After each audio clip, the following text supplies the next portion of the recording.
everyone. I'm Danny. And I'm Danny, and welcome to SOUP TROUPE Online. Yay! We are so excited for this episode today.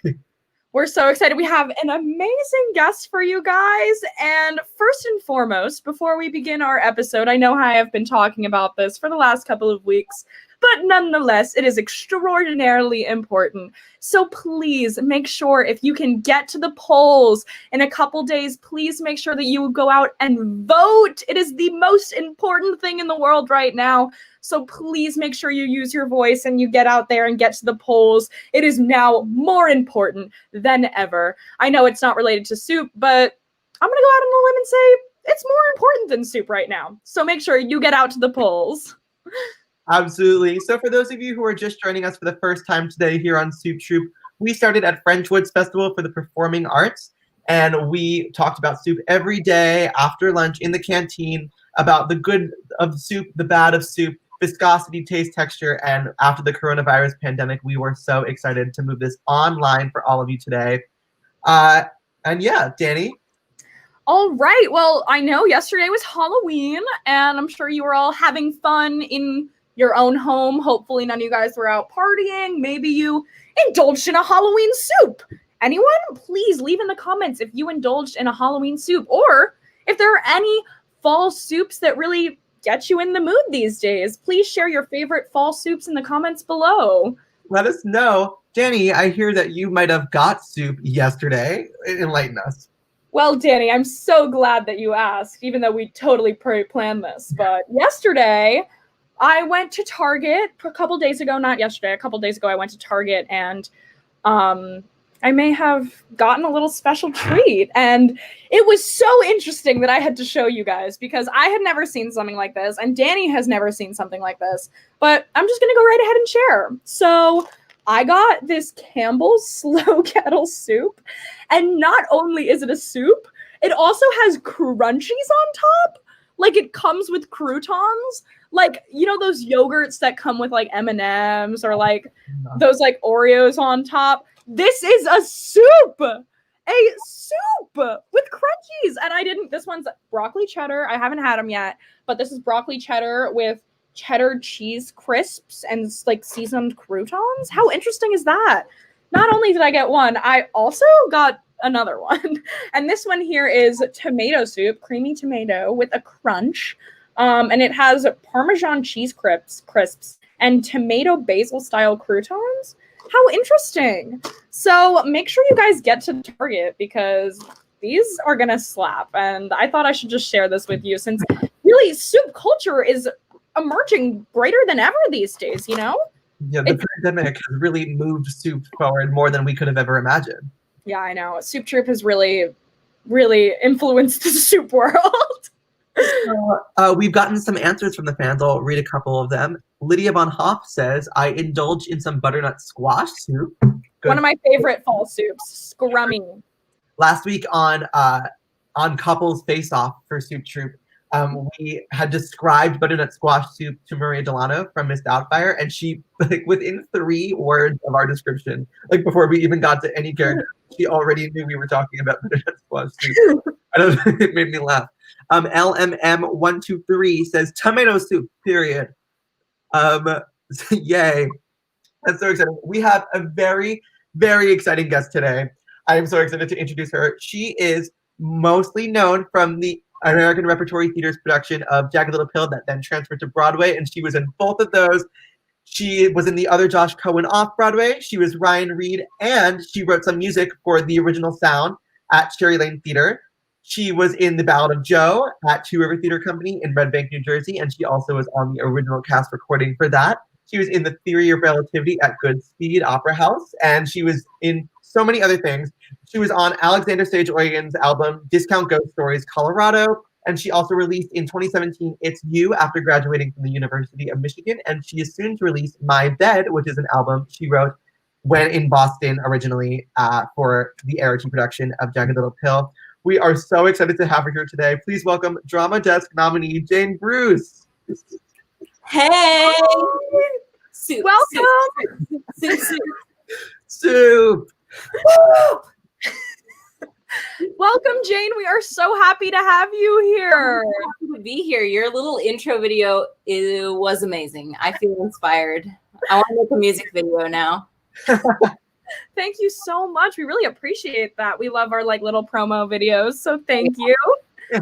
First and foremost, we like to ask all of our guests, what is your favorite soup memory?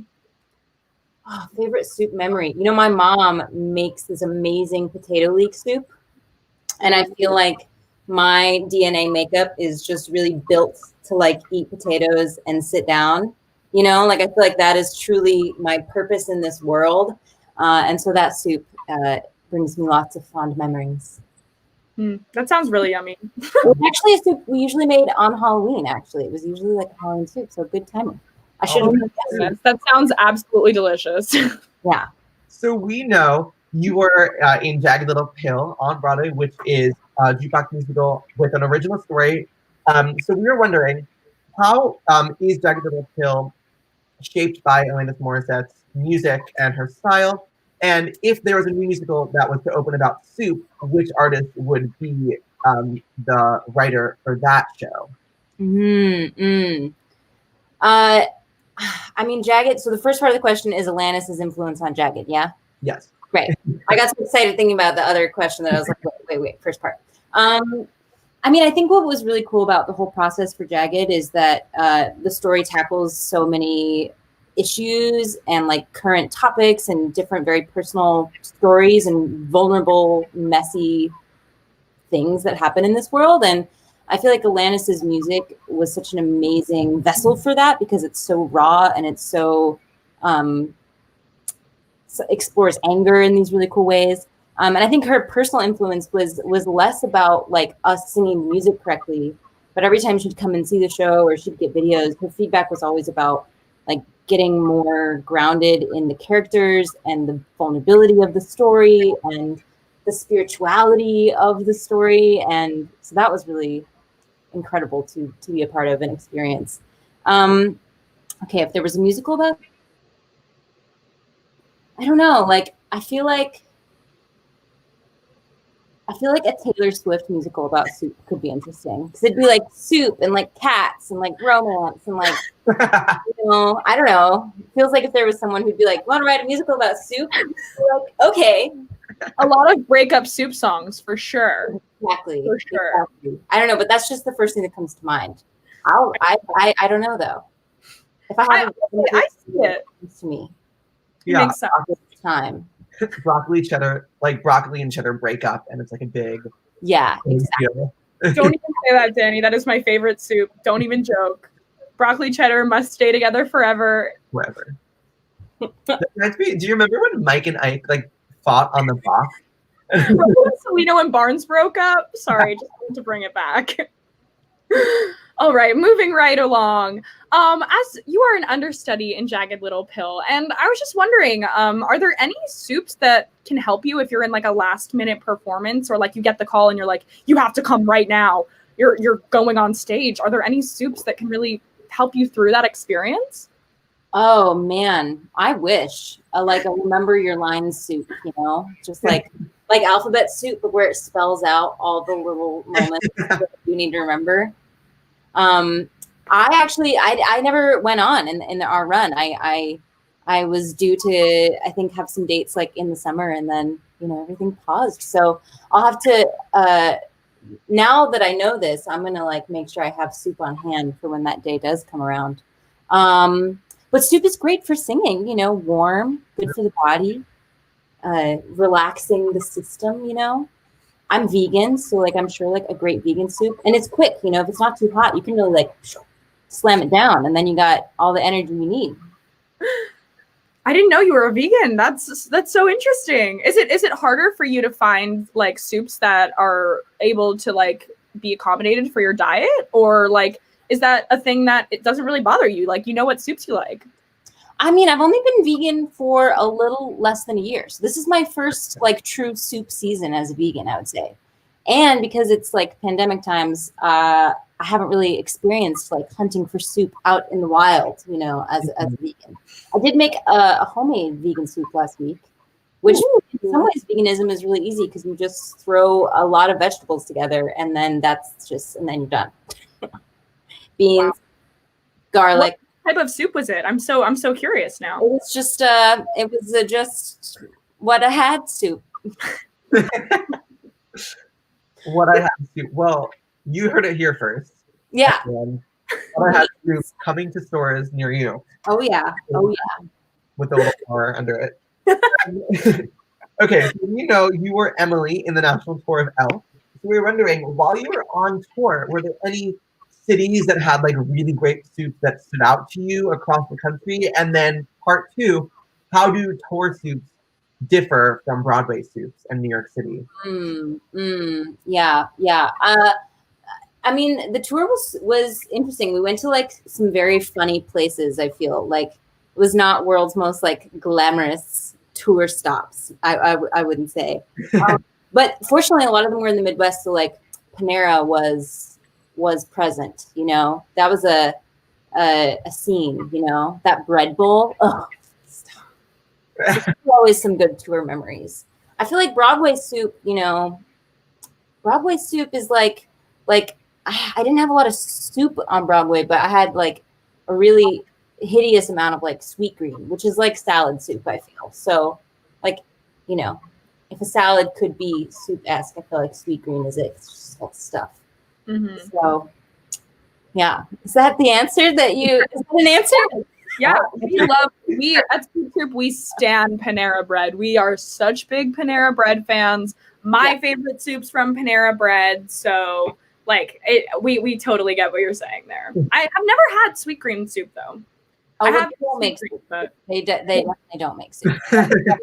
But the idea of it. Like cold soup, if it wasn't soup. Yeah, for sure. I didn't think it would be a salad, probably. Yeah. All right, we are so excited for you to release your new album, My Bed. We know you began writing this album in Boston when doing Jagged Little Pill at American Repertory Theater. Can you tell us a little bit about your album? And if My Bed were a soup, what soup would it be and why? Ooh, I think if it were a soup, it'd be... Oh, I'm back. Okay, good. I saw a little scary Wi-Fi circle go. It probably would be like a spicy, like angry chili, with like some surprises in there. I started writing it at ART, and I kind of went through a big breakup and felt like I was immersed in this Alanis Morissette sonic world of like rage and emotion and honesty in a way that really inspired the songs I wrote. And I recorded the songs like 6 months later with one of my good friends, Elia Heifetz, who then became my boyfriend, and we've been together ever since. And I love that tale, and I have such good memories of kind of, I think we recorded it almost 2 years ago. So it's crazy how time flies. Definitely not a procrastinator. But yeah, I'm really excited to release it. I feel like it was really, really influenced by just the messiness in a good way of Alanis's music, and the kind of rawness that she writes from really inspired that batch of songs. Absolutely. I love that. So we know you are a 2020 Drama Desk nominee for the music in the play Original Sound at Cherry Lane Theater. So first of all, tell us a little bit about writing music for a play and how that differs from the other music you write. And then we, of course, have to know, were there any soups that were instrumental in helping you write the music for Original Sound, or any other of your endeavors? Yeah, it was interesting. I mean, I got cast to play a character that was like a pop singer person who kind of like steals from a kid who releases music online. And but it's interesting because she was like a writer who kind of had gotten this huge record deal, but then under the pressure of being forced into this sort of like pop box was experiencing a lot of writer's block. And I was really grateful that they let me kind of be involved in the writing process. And I think the main difference was that it was like writing just through a different character's perspective. You know, I kind of, it was my first time really, all of my songs were very personal and very vulnerable. And so, and very true to my experience. And so it was interesting to kind of try and write from the mindset of a different person and a different kind of writer and a different creature in the world. And really cool to get to kind of collaborate with the book writer, or with the writer, you know, because it was a play, and the like music kind of orchestrator on those ideas. It was kind of my first time doing co-writing in a lot of ways, and that was really, really awesome. And I think soups at the time. Soups. I feel like I was really into ramen around that time. I would say ramen was really, that was a big ramen phase of my life. So thank you, ramen, for the Drama Desk nomination. That's amazing. Speaking of writing music, you were also commissioned to write a folk musical for South Coast Repertory Theater. And I was just wondering if you could tell us more about that. And have you ever had writer's block? And were there any soups that helped you to get those ideas flowing? Yeah. So the piece for South Coast Rep, I'm really excited about. I just started working with, I went to this really cool writing intensive, I guess it was like a little over a year ago. And Andrew Lipa was one of the teachers. And it was just like the coolest thing I've ever done. And the first time that I've really been in a space where my identity was as a writer and not as a performer. And the other writers that I was there with are all extraordinary. And it was right after that I got this commission, and I was like, that's so cool. And then throughout the last year, I definitely had a big kind of chunk of writer's block that I had to work through and sift through. And I in the pandemic, it's been kind of an up and down. I'll write like a few songs in a burst and then kind of have a dry spell again. But the musical's coming along. These are my Post-it notes that I put up to try and start figuring out the order. It's a very kind of non-linear one-woman show. Like, you know, if it were a soup, it would definitely be, I think my answer for a lot of these is like a surprise soup of like, I don't know, there's stuff thrown in, you know, no recipe kind of soup, you know, a wing it soup. But I'm really excited about what I think it can be. And I think also like being in The Other Josh Cohen and playing like 20 characters. And when I was in high school, I did speech and debate, and I did an event called Dramatic Interpretation where you play like multiple characters and do all of that. Oh, okay. And so I'm interested in trying to like layer some of that into the piece and making it kind of this interesting exploration of when we have patterns or habits in our life that are not serving us, like how much does trying to designate, or how much does trying to find the origin of those patterns actually fix anything, you know, and kind of how that relates to trauma and romance and food, body stuff, and who knows what it'll become. But I'm excited about it. I love that. So our next question comes from a video that recently came out of you singing one of the songs sung by Catherine in the Anne Boleyn musical. So we know that we just talked about this for those of you who are not backstage with us. So we know that you have played a couple of different roles like throughout the couple of readings that have happened. So can you talk a little bit about being involved in the musical in that sense, where you're kind of shuffled around from character to character, and what that's like? And then subsequently, if there was a soup, like what is your favorite part about soups? Is it the making of the soup? Is it the eating of the soup? Is it the initial taste? Is it the talking about soup on Soup Troupe? Like what, if you were bouncing on there, what would be your favorite part? So that's my question. Yeah. I love working on new pieces. Like whenever someone asks me like, what's your dream role? It's always like, I don't know yet. Because I think my dream role would be something that is new and that I get to kind of be in the developmental process for. And I think being in a developmental process where you are playing different roles or you're looking at things from different angles is so incredible, because it takes the pressure off of like, okay, well, I want to be like really awesome, like in the part. It's more about serving the piece and about like being a vessel for the writers and for the storytelling to kind of like just keep finding more truths and more little nuggets of goodness. And, you know, And so I really like that. And again, I think my own just like nerd passion for like putting on different hats and being a lot of different people feels very satisfied by that sort of process. And I think, and how that relates to soup, like, I feel like a soup, like if you make a soup, you know, and you have the leftovers and then you eat the soup a couple days later after it's like, you know, gelled a bit more, it's like you taste new things, you know, see the soup from a different angle. That's my expectations. Yeah, that was awesome. That really resonated with me. I was like, wow, I love that. That's amazing. Now that we've gotten a little bit on the deeper side, it's time to lighten it up with a game. Great. Whoa, game time. For the first time ever on Soup Troop, we will be playing a game called To Dip or Not to Dip. That is the question. So how this game works is we're going to name a whole bunch of different things that you can dip in your soup, and you need to let us know if you would or would not dip and why. And in addition, if you would dip, what type of soup ideally would you like to dip that item in? Do you think you can handle the challenge? Are you ready? I can hear my boyfriend laughing in the other room too. I can tell it's a great game.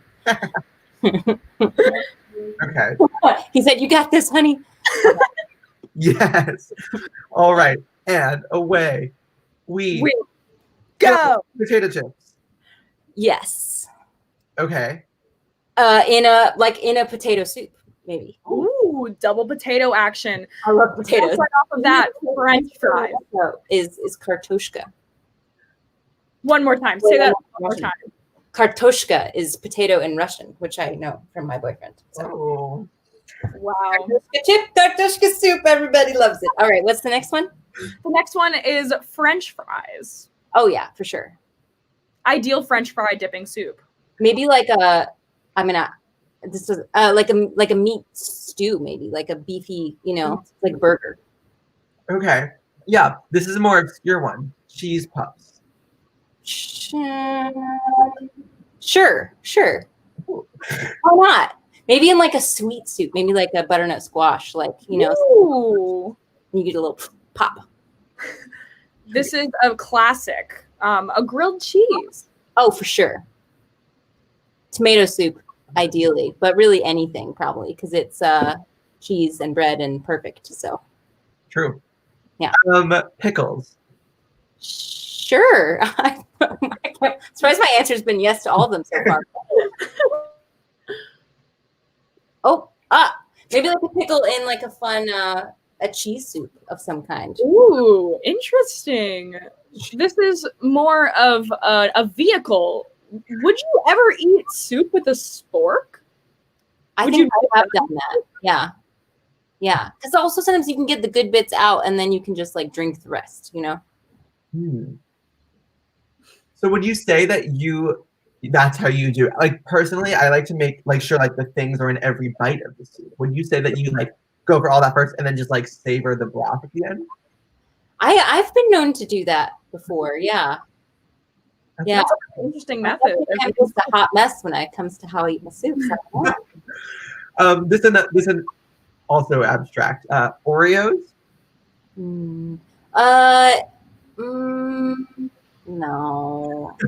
No, those are for sweet things. Again, like ice cream kind of becomes soup if you let it melt, and then the answer is obviously a resounding yes. Sure.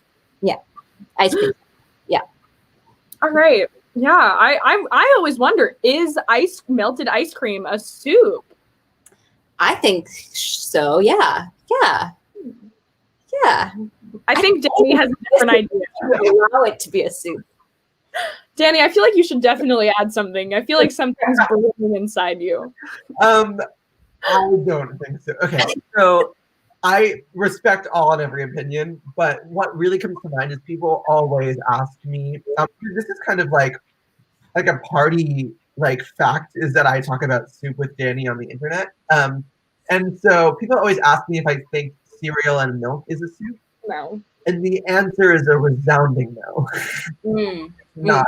It's just milk and cereal. And the reason for that is because there are only a couple of key things that a broth can be.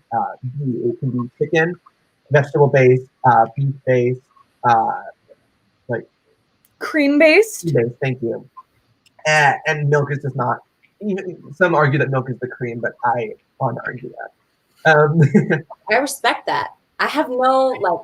I'm a very adaptable person. I'm from Utah, so I'm very conflict averse. So I'm like, sure, great, yes. What do you want? All right. Our final question is, would you dip some matzah in some soup? Oh, for sure. For sure. Oh, yeah. Wow. I love matzah in my soup, but I'm so sorry. That is the end of to dip or not to dip. Congratulations for making it through. I feel like it went well. It went really well. You only said no to one answer. That's Right. so impressive. Damn. Right. All right.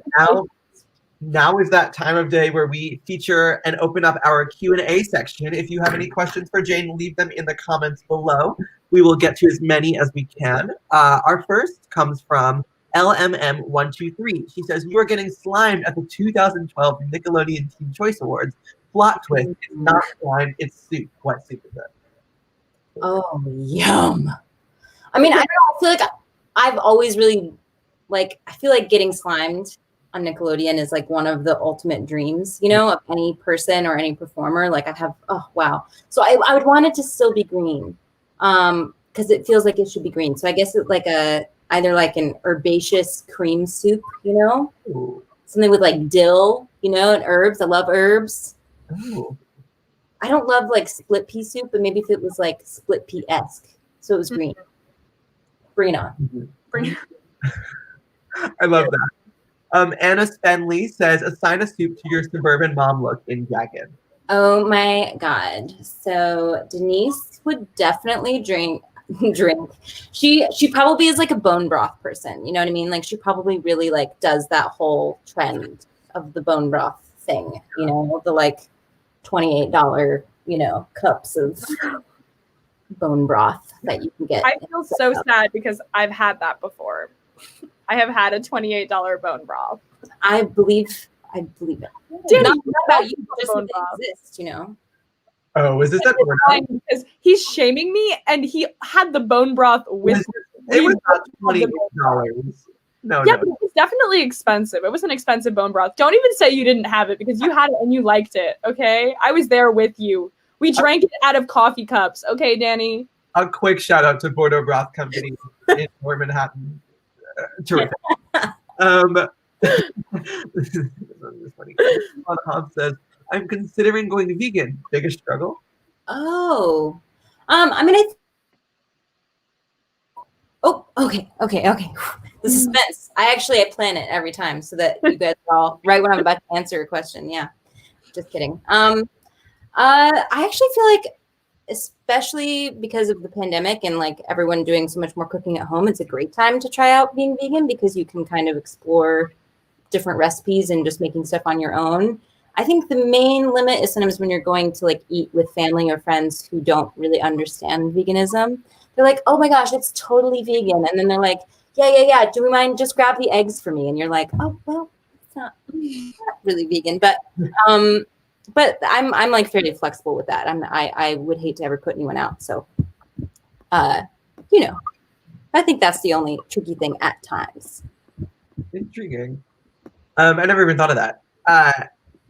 Ned Way says, if you were forced to wash your face for a week with one soup, what soup would it be and why?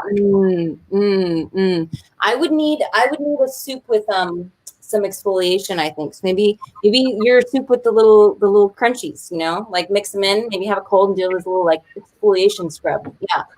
Yeah. Jordan Elizabeth 08 says, do you eat your soup with a spoon or a fork? Spoon. Yeah. Spoon for sure. Maybe a spork if like it was like a desperate time. Yeah. Sporks might be in middle school though, and that was a hard time. So, you know. Yeah. Avoiding sporks is good. So a lot of people ask us here on Soup Troop what the difference is between a soup and a stew. And we actually use a fork in something we call the fork test, where if you dip your fork into the broth. If it doesn't fall through the holes, it's too thick to be a soup. It's a soup. Ah, that makes sense. That makes sense. Yeah. My mom made a really good like pot roast stew thing growing up that probably wouldn't pass the fork test, but I always mashed it all together and made it more like a soup. So I love that. Kim Perlman says, you're stranded in the desert. It's hot. It's dry. Rations are low. A miracle occurs. You stumble upon a flask. It's filled with soup. What soup do you hope to find while you're stranded in the desert? Oh, Kim, excellent question. I mean, I think it would have to be like a gazpacho. Like refreshing, like cucumber, maybe watermelon, you know, heirloom tomato, basil, Yeah. citrus, gazpacho. Jenny really liked that question.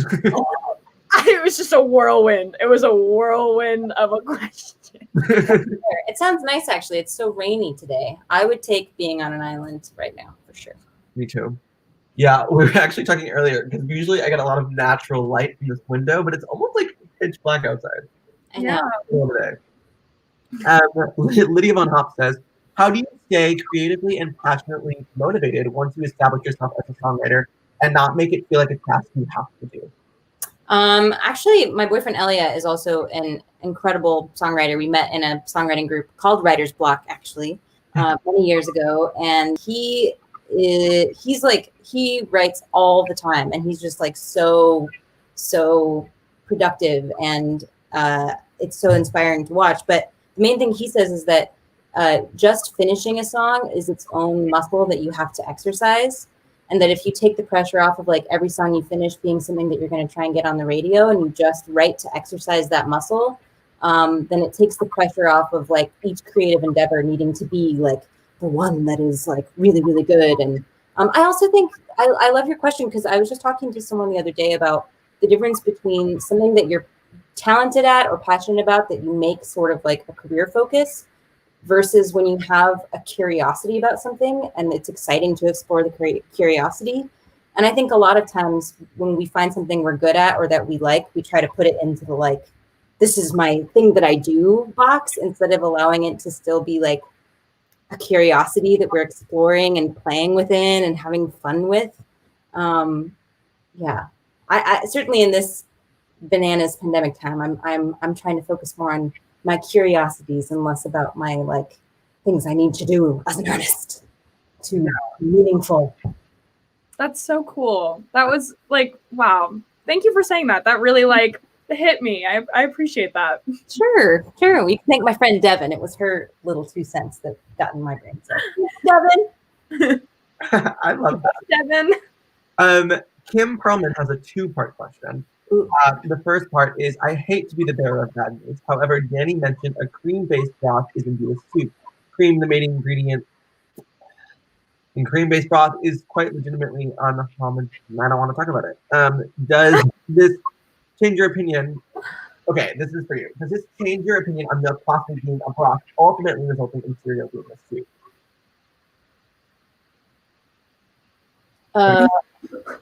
Oh, well, I'm fine. I don't know. What do you think, Danny? I mean, I still think no. Call it what you want. Cereal and milk is not a soup. You know, we raised the question. Yeah. If it were a soup, that would kind of mean that oatmeal would be a stew, right?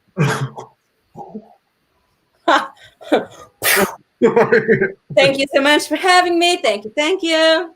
It's like the end of my day. Like, I think I have to go to bed after this. Is oatmeal a stew? Stew truth. That's our next big thing, Danny. Anna Spenley says, I'm crying. Okay, I think I need to address this, Danny. I think it's time that I give my opinion here. I say that cereal and milk is not a soup because it is a breakfast option. I think it is in a completely different category than soup. Because you go to a meal, sometimes there's a soup course of the meal, or a soup is an appetizer, or a soup could be like its own meal in itself. And I think that breakfast, like that cereal and milk is under the breakfast category, you know, and ice cream, I think, is under the dessert category. So I think that like as humans, we've conditioned ourselves to put things in categories. And I think that cereal and milk and melted ice cream are not on the same playing field as soup. But what if you have breakfast for dinner? I knew Cereal, then you're having like cereal soup, you know what I mean? Or like breakfast soup. Yeah. All right. I need other people's opinions. Please put in the comments if you think cereal and milk is a soup or not, or if melted ice cream is a soup or not. I'm up for debate. I think I'm really like I'm feeling very open-minded today. So like I don't know, maybe it is a soup. I'm open to the possibility. Danny is not open to the possibility. I say that. However, I will say like even breakfast for dinner, like a bagel is still a bagel, which is like you still call it breakfast for dinner. So I wouldn't like I don't think that if like it doesn't like a pancake Something. Keep going. a pancake doesn't become like a tart just because it's later in the day. It's still a pancake, and so I'm gonna have to say it's not. My brain is being broken right now. So this actually raises a really important question and thought. So a couple of weeks ago, Jennifer Ashley Tepper, who is the programming director of Fine Science Before Below, was on the show, and she suggested that we do Soup Troupe at Before Below, and we like musicalize soup. And I think that there should be a whole segment about cereal, milk, and Jane, I think you can write it. Oh yeah, I would love to play the cereal. And it's like cereal keeps coming in. It's like, hey, yeah, it's so good here. Like, woo, soup! And everyone's like, no. And then it's like, so then like the cereal gets like does things to try and be more soup-like it makes itself hot and it's just like sweating, you know, or something. I just want to put this out there right now. Today, November 1st at 3:40 p.m., we have officially cast Jane Bruce as Cereal and Milk on our 54 Below debut. We got there or be soupless. It feels good to just feel like I booked something for the first time in so long. You heard it officially on our live stream. Congratulations, you booked. More info to come. More. we will. Our people will call you people. Okay, Elia Chase says, I've had soup for breakfast, and it's a better meal than most breakfasts, especially a good lentil with toast to dip. That's really interesting. That's intriguing. Kim Perlman, who has been very active today, has said, on that note, we are all familiar with the infamous breakfast for dinner. Could we normalize soup for breakfast? Yes. Yeah. Yes. I think so. I have a friend in LA who's very, healthy fitness, and she has like just warm vegetables, which is basically soup for breakfast a lot. And I am not sure that I want to do that, but it is possible. For sure. See, left you hanging. Actually, I had acupuncture the other day, and my acupuncturist told me to have a lot of soup. She's like, warm foods, easy on the body. There it is. You know? I love that. Well, that is Sabbath, the acupuncturist. Well, that's pretty much all the time that we have today. But you have been such an incredible guest. Thank you so much, Jane, for joining us. I have learned so much, not only about soup, but also myself. I feel like this was a self-discovery episode. So thank you so much for being here and for talking about your amazing and wonderful career and, soup. It's awesome. So thank you so much. Yeah, thanks for having me. I've had a super time. Hey. Let's do it. Will everyone at home join us in wishing Jane a 1, 2, 3. We're here for you. Thank you so much for coming on the show. Of course. Everybody vote. Woo! Yes. Woo! That was Jane Bruce. You simply have to follow her on all of the social medias at Janie Brucey down below. She's absolutely wonderful, and we are so excited to see her in all of the upcoming projects and back in Jagged Little Pill when it is safe to return to theater to the extent of Broadway. and at Fine Science 54 Below as the supporting role of Cereal and Milk in Jennifer Abley Tepper's conceived production of Soup Troop. That's happening. Make sure that you follow us on Instagram, like us on Facebook, subscribe on YouTube, and you can read more about us on BroadwayWorld.com. The link is in the description below. And to close it up, I'm Danny. And I'm Danny. And this has been Soup Troop Online. Yay! Thank you, guys. 1, 2, 3. Have a super day!